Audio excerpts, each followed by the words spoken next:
Democratic leader Hakeem Jeffries is now speaking following the House passing that short-term government spending agreement.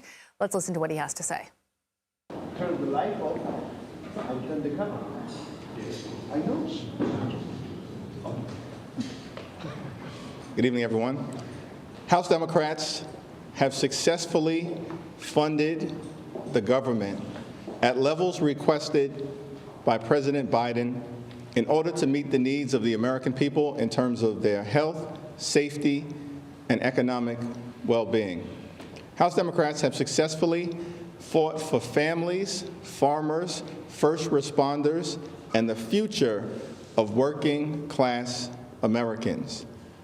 House Democrats have successfully fought for $100 billion in disaster assistance in order to make sure that those everyday Americans whose lives have been turned upside down in terms of hurricanes, storms, tornadoes, wildfires, floods, and other extreme weather events can get the assistance that they need to address the problems they've been confronting. House Democrats have successfully stopped extreme MAGA Republicans from shutting down the government, crashing the economy, and hurting working-class Americans all across the land. House Democrats have successfully stopped the Billionaire Boys Club, which wanted a $4 trillion blank check, by suspending the debt ceiling in order to enable them to cut Social Security, cut Medicare, and cut nutritional assistance while providing massive tax breaks for the wealthy, the well-off, and the well-connected. This is a victory for the American people. We have successfully advanced the needs of everyday Americans, but there are still things to be worked on, and we look forward to that fight in the new year. Happy holidays. Would you support eliminating the debt ceiling next year, sir? All right, we just heard there Democratic leader Hakeem Jeffries claiming victory for the Democratic support of that continuing resolution that avoided a government shutdown. He said that this is a victory for Americans, and he said that House Democrats stopped the Billionaire Boys Club that he claimed wanted to cut Social Security, Medicare, and nutritional assistance in favor of tax breaks for the wealthy and well-off. Juliegrace Brufke, the senior political reporter for the Daily Beast, joins us now on the phone. So talk to us about how we got to this place. How did Republicans and Democrats actually come together ultimately to avoid this government shutdown at the very last moment? Well, it has definitely been a high drama couple of after Plan 1 tanked last night.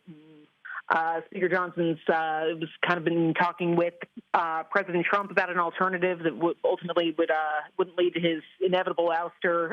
So he seems to be in good graces with Trump right now. So they're looking to take care of the debt ceiling, possibly in the reconciliation bill. And Democrats are definitely kind of concerned about that early next year, but ultimately managed to get a slimmed down package with cutting the demands of the debt ceiling in there.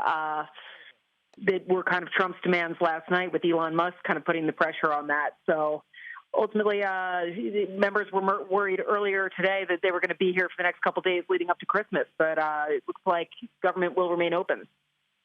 And I want to ask you about this because this was a Republican bill. We heard, though, from the Democratic leader that this was, and he said, the House Democrats' success. And in fact, we saw more Republican defectors than Democrats. Are you surprised by how any of this played out? Well, I mean, the bill that Johnson initially was going to put on the floor there, Democrats were very off board. I talked to a number of them that said they didn't want to give Republicans a free pass with the debt ceiling on there, and that was a non-starter for them to be able to kind of, the Trump administration to kind of tackle their agenda easier than it could have been otherwise. So kind of getting that chopped out of there, a lot of Democrats see that as a win. So I think government will be funded until March 14th, and we'll see another funding fight at that point. And Juliegrace, I'm going to pause you for just a second because it looks like we are hearing from Speaker Johnson. No, sorry. Apparently, this is just file footage. We're going to find out exactly what he had to say.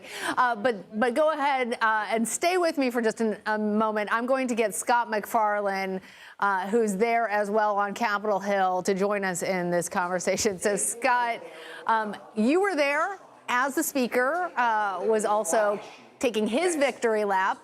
We also heard from the Democratic leader a victory lap there. Who really has more claim to the American people that they were the person who rode in at the last moment and got this deal done? A couple things that really stood out from when both men spoke, Lana. Speaker Mike Johnson emphasized unsolicited that President-elect Trump and Elon Musk both endorsed or supported the deal that was just cut. That really tells you what's coming down the pike. If Elon Musk gets referenced as somebody who needed to be talked to before this deal was cut, that foreshadows potentially what's to come in January and February. The House Democratic leader emphasized that Democrats needed to intervene again. Republicans with the majority in the House should be able to pass things at their own leisure, at their own will, with just Republican votes. But consistently over the past 2 years, they've been unable to do so, and Democrats have to continue to swoop in and help them pass measures. Traditionally in the U.S. House, whoever has the majority can pass anything they want. It hasn't been the case this Congress, and this Congress will conclude with Democrats coming in again to provide the decisive votes. Hakeem Jeffries, the Democratic leader, emphasized that, which also foreshadows what's to come. In January and February, it will still be a perilously narrow majority for House Republicans next year. It appears they will still need the Democrats to come in and pass things, which decreases President-elect Trump's leverage and increases what Democrats wield here, even though they will have no control of any chamber of government. Well, and on that point, Scott, Juliegrace and I were just talking about this because oftentimes when you're relying on the non-dominant party to help get it over the finish line, you get a couple of votes from them.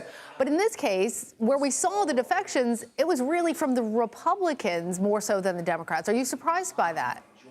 It's not just a handful of votes they've needed throughout this Congress, Lana. It's dozens and dozens of Democratic votes, which has helped Democrats at the negotiating table get things they want and remove things they don't like.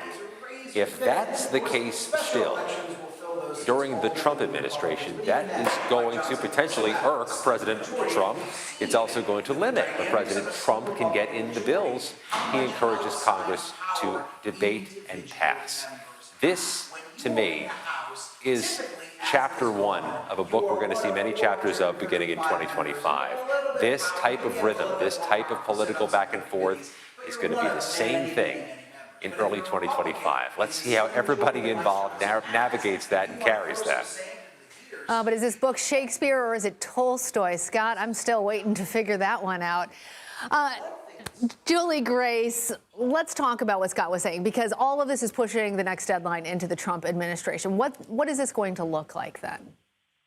Well, it's going to be interesting. I've talked to a number of GOP lawmakers that are already a little bit exasperated after seeing the first bill go down last night, where they are bracing themselves for 2 years of chaos. And a lot of them kind of anticipate that they're going to need a lot of Democratic votes to get some of these priorities or things they're going to need to get passed over the finish line. And even that some of the moderates have kind of cast out that now that Trump is coming in as a lame duck, that he might not have the same grasp that he did during his previous term. So it's going to be kind of interesting how he navigates that and how some of these primary threats to some of these people that voted against this bill that he endorsed kind of pan out there. But everybody's kind of racing for a wild ride. And Scott, I'm going to give you this final thought about the debt limit, because that demand derailed things initially. It derailed things initially when Musk and Trump said, we need to have the debt limit raised, and so this first deal isn't going to work. Then when the debt limit was raised, Democrats said, well, we're not going to be involved with this one. Ultimately not included, but that's something that Trump has said is very important. So where is the state of play for that issue? It has the potential of being the most pivotal fight of 2025. It's just that big a deal. If you look historically at the debt ceiling, you're going to get hypocrisy all over the place. So leave that in the past. If you look next up for the debt ceiling, if it comes up in January, February, or March, it's not like a government shutdown. You can't let it start. You can't have a shutdown of a few days with the debt ceiling. You breach it, it could be potentially apocalyptic to the economy. So a deal must be reached. And it has to go through the same obstacle course this went through. You're going to see a potentially knockdown, drag-out fight between all the parties that were involved here on the debt ceiling, and you can't let that go past midnight. So that has the potential of choking the rest of the legislative calendar, but also being the pivotal, perhaps highest profile fight between Donald Trump, the Congress, especially the Democrats in the U.S. House.